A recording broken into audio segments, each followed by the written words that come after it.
Hi everybody, I'm Kang Jian from 2B24 and my group is YAWNS. Today I will talk about what is Simpson rule, secondly application and constraint, thirdly compare with trapezoidal rule, and lastly advantages and disadvantages. What is Simpson rule? Approximate indefinite integral integration a to b fx dx. Simpson rule uses approximate of sum of parabolic area under a graph. How to apply the rule? If you look at this graph, we will need to divide it into strips. After dividing it into a number of strips, we will use this formula and we will sub all the values of the strips in.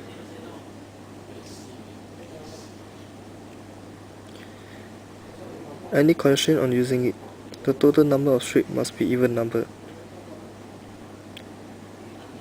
If we compare Simpson rule and trapezoidal rule, Simpson rule, the answer will be inaccurate when the integral is a linear function, and the total number of strips must be even. Trapezoidal rule, the answer will be more accurate when the integral is a linear function. Total number of strips can be either odd number or an even number. What are the advantages of Simpson rule? It can be used in a quadratic function and the answer is approximately accurate. When the integration is square, using Simpson rule will be more accurate. What are the disadvantages of Simpson rule? The total number of strips must be even, inaccurate when finding the area under linear function. Tutorial example 4. We will use this formula to find IRMS. And according to the question, I plotted the group table here.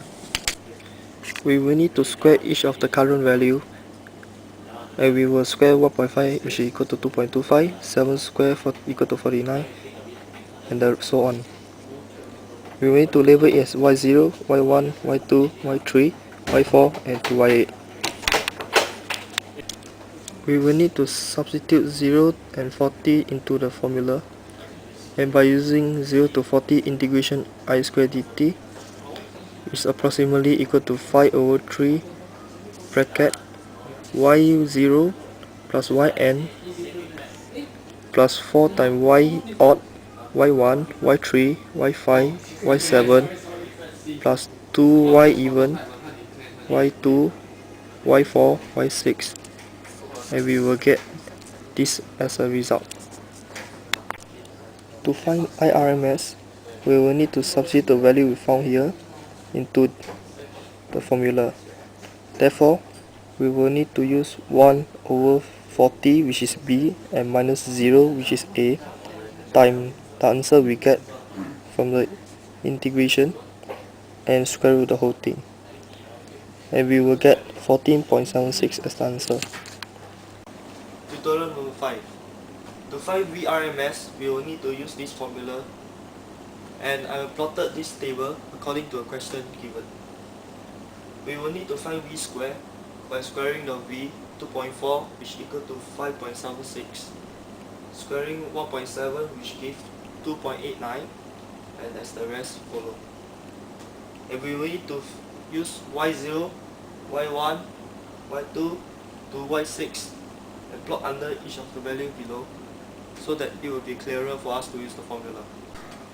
By using this formula, is approximately equal to b over 3 bracket y0 plus yn plus 4 bracket y1, y3, y5 plus 2 bracket y2, y4, and we will get the result here, b over 3 bracket 35.64.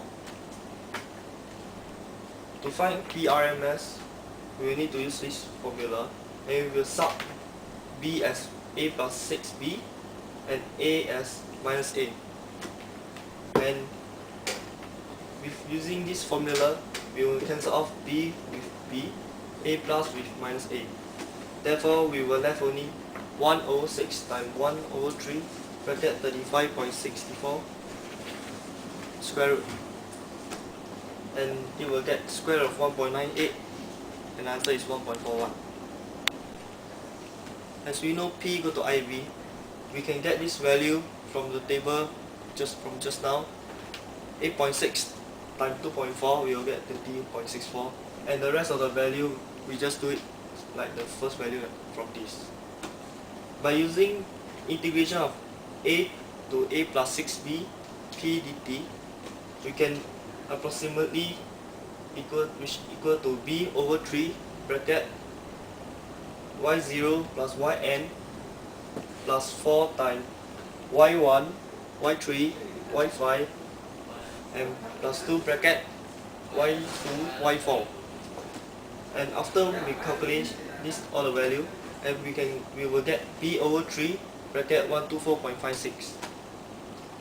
To find PRMS, which equal to 1 over b minus a, integration a to b p dt, we will sub the value b, which equal to a plus 6b, and a equal to a, and multiply it with the value we found here, which is b over 3 bracket 124.56, and this is the value we will get, 1 over 18 bracket 124.56, and the final value will be 6.92 volts.